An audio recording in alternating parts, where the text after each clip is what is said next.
Welcome to the Bourbon Challenge. My name is Nuvon. Today, we're going to do a tasting.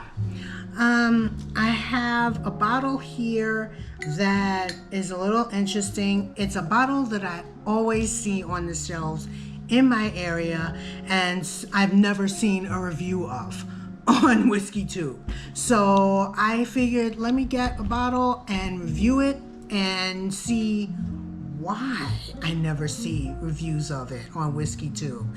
So this will be a bit of an experiment for us. This is the rosé finish Penelope bourbon. This is from the Cooper series. Straight bourbon whiskey finished in rosé wine cask. It's coming in at 94 proof. In my area, I believe it costs around $70, and this is batch 6 for your reference. The Cooper series are all 4-grain bourbons, and then with different finishes.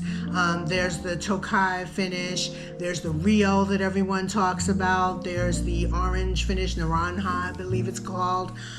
And everyone talks about those other ones, but I never see anybody talk about this one. So I said, all right, fine, I will be the first. And so I picked this up and figured I'd give it a try. Before we dive into this, as usual, if you like what we're doing here on the channel, subscribe to the channel. If you like this video, please like it and hit the bell for notifications when I put up a new video. So I'm a fan of Penelope. I love the Architect series. That's my favorite. I also love the Toasted Bourbon. But I really have a hard time getting my hands on the finishes, the versions that everyone talks about, the Rio, the Naranja, the Tokai. I don't see them that much in my area.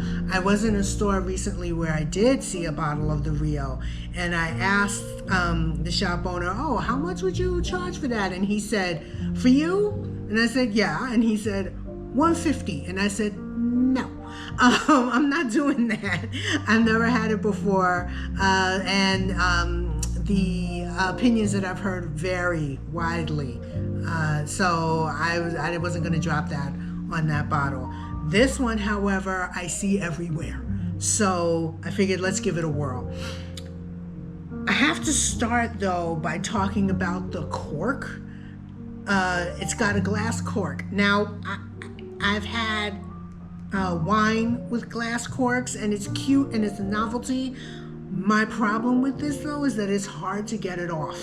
So I actually poured this before I started the video because I didn't want you to have to see me here struggling to get this cork off this bottle.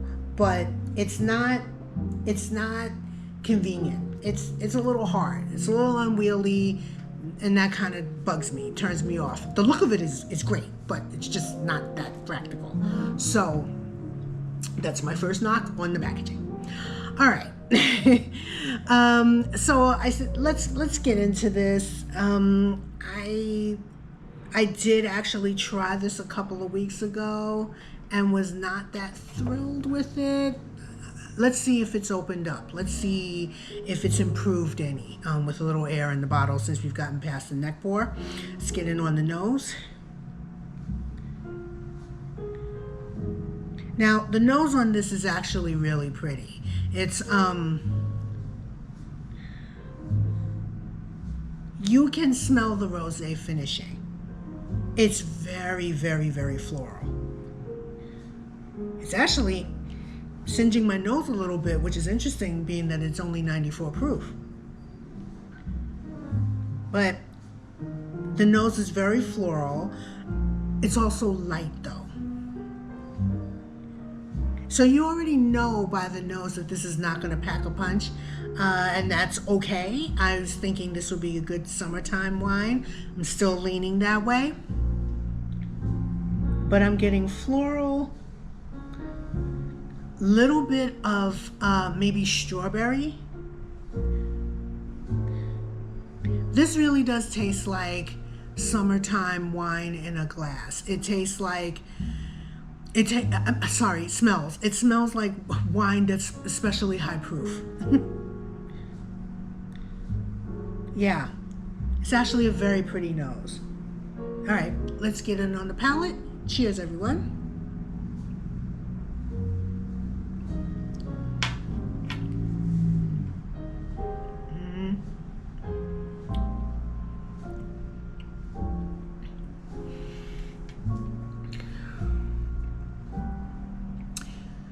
This is my first sip of the day. This is my first sip of the week. And the first sip is always a little jarring. So it helps to really wait till the second sip before you start discussing it, giving opinions. So let me get the second sip in. Cheers.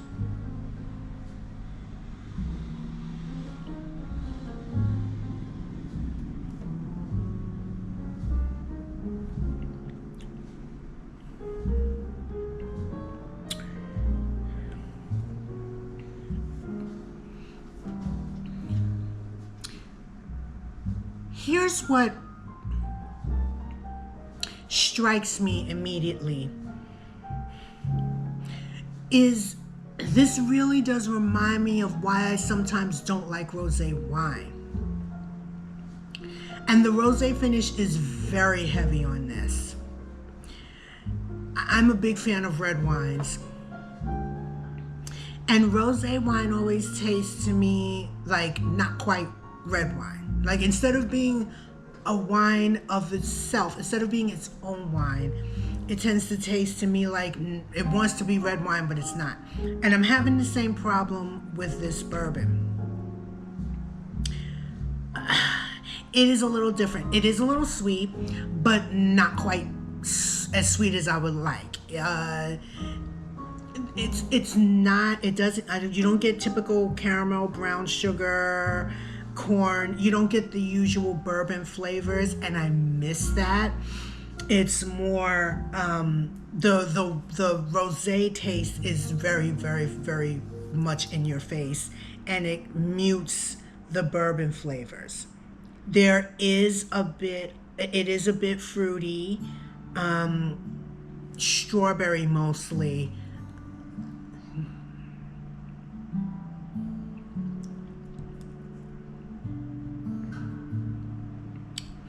Yeah, you're getting a lot of strawberry, and the finish is just so in your face. So you almost don't want to classify it as a bourbon. You almost want to call it something else.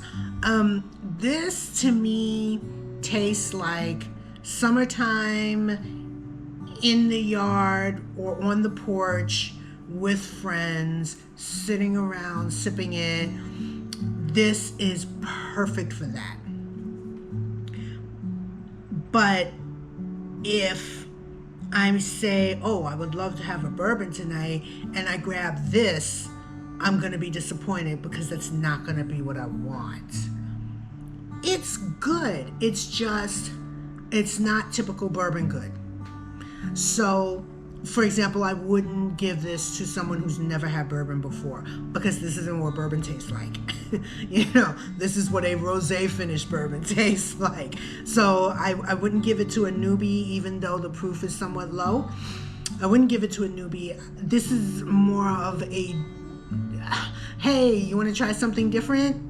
How about this? Let's try this. It's June, it's warm. Let's grab this bottle, go sit outside and sip on this, and it'll be hugely enjoyable and not too heavy, which would be good with the higher temperatures. So I'm gonna say this. This is a great summertime wine.